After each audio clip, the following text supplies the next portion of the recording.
PM Modi की अध्यक्षता में हुई cabinet committee on political affairs की मीटिंग में यह तय हुआ कि जल्द ही शुरू होने वाले जनगणना के प्रोसेस में जाति भी पूछी जाएगी। जातियों का आंकड़ा भी इकट्ठा किया जाएगा।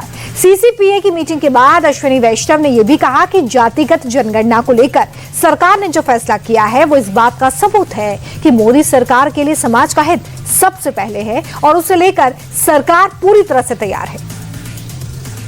प्रधानमंत्री श्री नरेंद्र मोदी जी के नेतृत्व में राजनीतिक विषयों की कैबिनेट समिति ने यह निर्णय लिया है कि जातियों की गणना को आने वाली जनगणना में सम्मिलित किया जाए।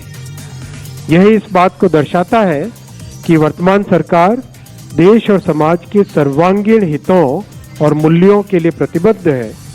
जैसे कि पहले भी जब समाज के गरीब वर्गों को 10% आरक्षण का प्रावधान किया गया, तब भी समाज के किसी घटक में तनाव उत्पन्न नहीं हुआ था।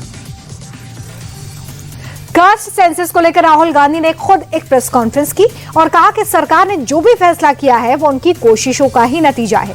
राहुल गांधी ने कहा कि कांग्रेस पार्टी ने इसके लिए सरकार पर दबाव बनाया, जिसकी वजह से मोदी सरकार को ये फैसला देना पड़ा। पार्लियामेंट में हमने कहा था कि कास्ट सेंसस को हम करवा के छोड़ेंगे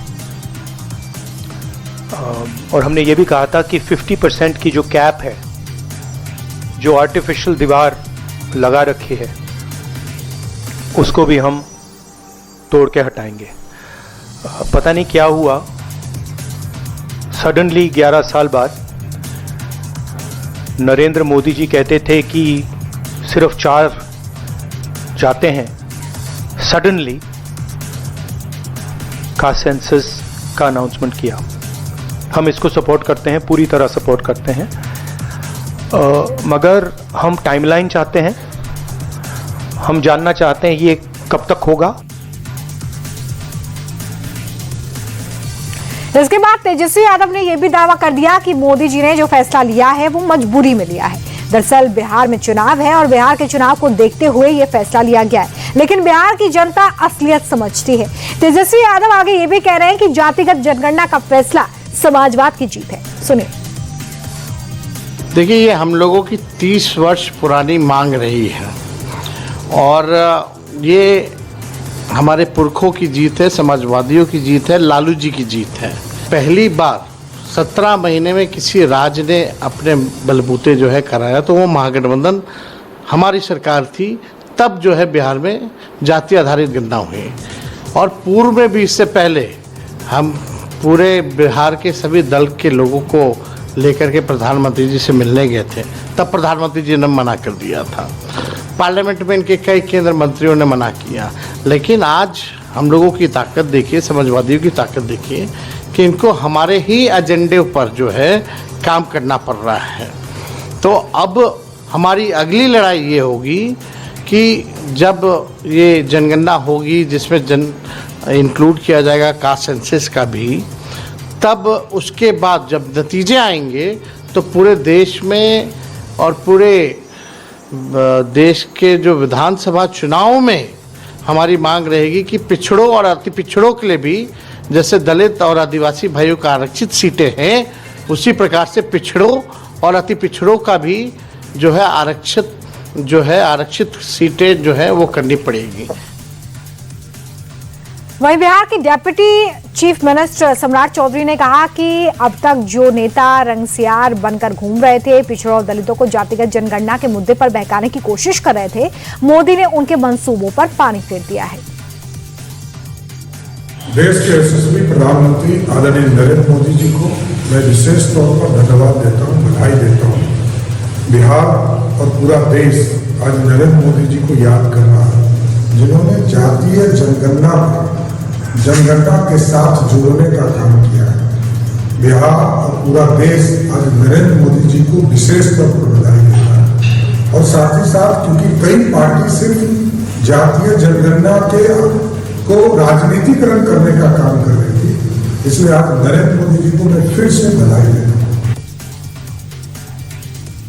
हूँ। जातीय जनगणना के मुद्दे पर यूपी के डिप्टी सीएम केशव प्रसाद मौर्य ने कांग्रेस और समाजवादी पार्टी को निशाने पर लिया। केशव प्रसाद मौर्य ने कहा कि जातिगत जनगणना को लेकर जो लोग बड़ी बड़ी बातें करते थे, उन्हें मोदी सरकार ने ये बता दिया कि वो चाहे जितनी भी बातें करे, लेकिन काम तो बीजेपी की सरकार ही करेगी। यह फैसला माननीय प्रधानमंत्री श्री नरेंद्र मोदी जी के नेतृत्व वाली सरकार ही ले सकती थी।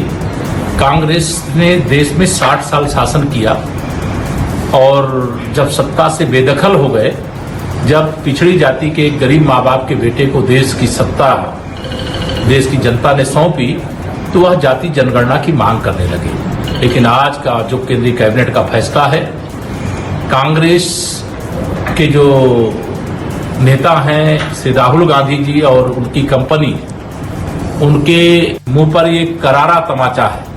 उनको यह समझ में आ गया होगा कि कांग्रेस केवल कहती है और भारतीय जनता पार्टी माननीय नरेंद्र मोदी जी के नेतृत्व में करती है।